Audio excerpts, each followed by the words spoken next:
సునీత షర్మిల కూడా రివర్స్లో మాట్లాడారు. ఆ తర్వాత ఎలక్షన్స్ అయిపోయిన తర్వాత వచ్చేటప్పటికి సునీతకి ముందు ఈ తర్వాత జరిగిన పరిణామాలు ఏదైతే వెళ్ళిపోతా సిట్ అధికారి అంటే సిట్ వేసాడు చంద్రబాబు జగన్ వచ్చాక. ఎందుకని అంతకుముందు సిబిఐ ఎందుకు కోరారు? చంద్రబాబు కాబట్టి. తర్వాత వీళ్ళు ఎందుకు పెట్టుకున్నారు? వీళ్ళ చేతిలోనే పోలీసులు ఉంటారు కాబట్టి. సిట్ విచారణాధికారి మీద నాకు నమ్మకం లేదని ఈ అమ్మాయి ఎప్పుడు చెప్పింది సునీత? ఆ సిట్ విచారణాధికారి వీళ్ళ వైపుకి వస్తున్నప్పుడు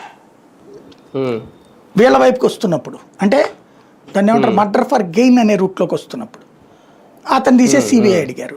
సిబిఐ వచ్చింది. సిబిఐ సుధా సింగ్ దర్యాప్తు టైంలో మళ్ళీ అబ్బాయి సిబిఐ ఏం చెప్పిన కోణంలో విచారణ చేయట్లేదని కోర్టుకు వెళ్ళారు. ఇట్లాగా రకరకాలు అంటే వాస్తవంగా కొన్ని మర్డర్ కేసులు సెన్సేషనల్ మర్డర్ కేసుల్లో నిజమైనోడు తప్పించుకోవడానికి ఇలాంటి అంశమే ఉంటుంది. ఆయేషా మీరా మర్డర్ కేసు అప్పుడు కూడా నేను అదే చెప్పా. ఆయేషా మీరా మర్డర్ కేసు సిబిఐ ఏం చెప్పింది? కేసు క్లోజ్ చేసేసింది.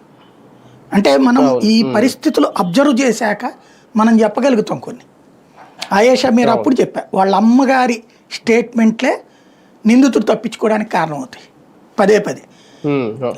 ఎప్పుడూ కూడా ఇలాంటి ఆస్పెక్ట్స్లో మనం ఊహాజనితంగా ఉండకూడదు. ఊహాజనితం సాధ్యం కాదు. నాకు ఆడి మీద కోపం ఉంది కాబట్టి ఆయన లోపల వేసేయాలంటే ఎక్కడ కుదురుతుంది బేసిక్గా? అక్కడ ఇంకోటి ఆమె కోపం కూడా లేదు అప్పుడు. ఆ రోజున మీడియా చెప్పింది కాబట్టి కోనేరు రంగారావు అన్నాడు. సిబిఐ ఏమన్నా తేల్చింది ఫైనల్గా? సత్యంబాబు తప్పించుకున్నాడు. అక్కడ సత్యంబాబుని అన్యాయంగా అరెస్ట్ చేశారనేటటువంటి పాయింట్ మీద అక్కడ లెగ్ ప్రింట్ దొరికింది అతనిది. అంత పెద్ద ఇష్యూలో లెగ్ ప్రింట్ దొరికిన చోట దిక్కులేదు.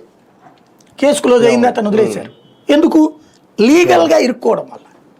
లీగల్గా వీళ్ళ ఆలోచన ఒకటి, నాకు కోనేరు రంగారావు మనవణ్ణి వేసేయాలంటాం, ఇటు కాదంటాం. ఇప్పుడు ఇది కూడా లీగల్గా ఇరుక్కున్నారు. ఇప్పుడు దీంట్లో అసలు నిందితులు ఇప్పుడు తప్పించుకోవడానికి గొడ్డలతో నేనే నరికాను, గుండె మీద వేసాను, ఆయన ఏడుస్తుంటే కూడా తోశాను, కానీ దీని వెనకాల ఎవరో ఉన్నారంటే అది ఎవరో నాకు తెలియదంటే దస్తగిరి స్టేట్మెంట్ ఎట్లాంటిది? అంటే ఇదంతా ఓవరాల్గా రాజకీయంగా వాడటం వల్ల అసలు దోషులు తప్పించుకున్నారు చక్కగా.